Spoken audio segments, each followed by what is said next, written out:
السلام عليكم ورحمة الله. يستأنف النادي الأهلي استعداده غدا لمواجهة حرس الحدود بالدوري على استاد الكلية الحربية. الأهلي يفتقد خدمات محمود متولي في مواجهة حرس الحدود بالدوري بسبب حاجته لأسبوع للتعافي من الإصابة التي تعرض لها في الكاحل. الأهلي يؤجل تمديد عقد المدير الفني مارسيل كولر لبعد حسم مسابقة الدوري حتى لا يتأثر على تركيز المدرب في المباريات الهامة القادمة. وعقد أمس المالي أليو ديانج لاعب النادي الأهلي وكيله إبراهيم كمارا مع كابتن سيد عبد الحفيظ مدير الكرة بالنادي الأهلي، وجاءت الجلسة لتسديد مبلغ 250 ألف دولار لصالح وكيله السابق الذي قدم شكوى ضده للفيفا بسبب عدم حصوله على نسبة انتقاله للأهلي. وهدد الاتحاد الدولي اللاعب بالإيقاف في حالة عدم تسديد الغرامة. وطلب مارسيل كولر لاعبيه بالتركيز الشديد في مباريات الدوري المتبقية بدءا من مباراته أمام حرس الحدود غدا بمشيئة الله والمؤجلة من الدور الستاشر. وحذر كولر لاعبي الأهلي من التهاون أمام حرس الحدود وحسم لقب الدوري مبكرا.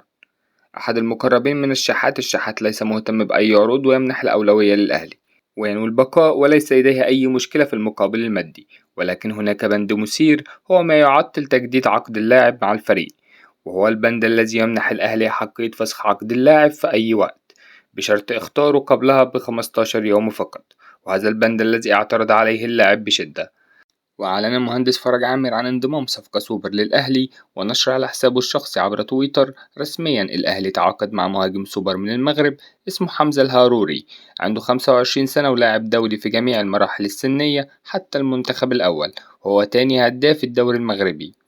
محمد الشناوي: هناك رغبة للشناوي في الخروج لخوض تجربة احترافية، وإصراره على الأمر قد يدفع ذلك للمارد الأحمر في التفكير له بالسماح بالرحيل حتى لو على سبيل الإعارة والتعاقد مع حارس بدلا منه.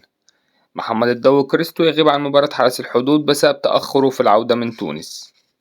أحمد دياب رئيس رابطة الأندية: بداية الدوري الجديد سيكون في سبتمبر المقبل عقب التوقف الدولي، وسيمنح ذلك اللاعبين بالحصول على فترة راحة مناسبة، وسنحاول إنهاء الموسم بشكل مبكر أكثر من الموسم الحالي وتطوير الدوري للحصول إلى الشكل الأمثل. ونظام الدوري في الموسم المقبل لن يتغير عن النظام الحالي، ولا يجب أن نغير شكل المسابقة، لكننا نبحث عن كيفية تطويرها، ولا نفكر حاليا في تقليل فرق الدوري لأننا نتحسن حاليا.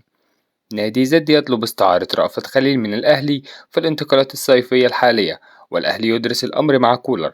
وولتر بواليا يرفض فكرة إعارته مجددا لأحد الأندية ويطلب الرحيل من الأهلي نهائيا حال كان هناك عدم رغبة في عودته.